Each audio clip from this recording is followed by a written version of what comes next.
Alright guys, just wanted to go over the rubric for your American political system website, so that way you guys just understood how you're scored, what the total point value is, things like that.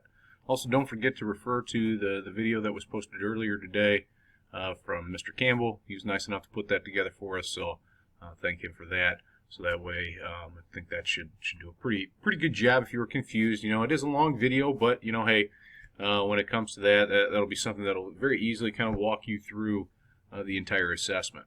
So just with this rubric, as you guys can see here, with the screen capture going on, that there's 3 different types of criteria that we're measuring.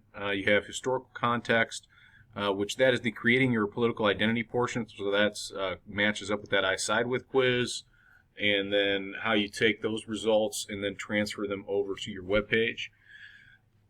And you can see the scoring, and you have the rubric. Well, the rubric is posted to Google Classroom, so you can be looking at that as well. But you can view it here and see that what each criteria is. 3 categories: does not meet, developing, meets and exceeds. And then you can see the point totals that you can receive within each of those categories. 0 to 5 is does not meet, 6 to 10 developing, 11 to 15 is meeting and exceeding. And then you can see the basic explanation for each of those, and you can read through that on your own.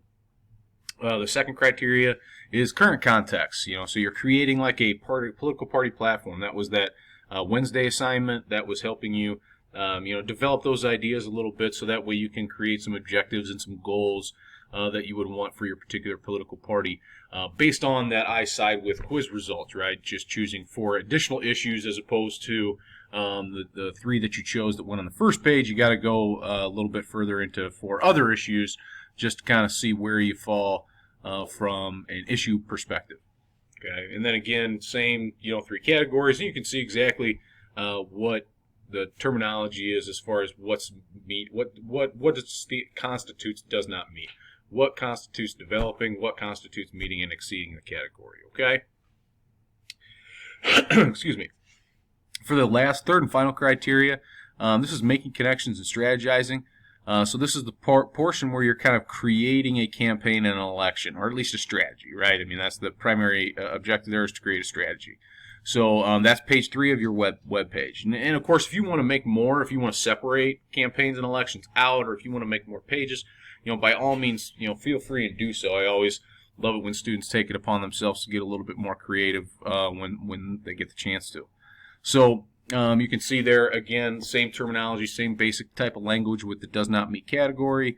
And then you can see, how, developing a campaign through, addressing some of those, areas that you saw in the directions and the explanation video so far.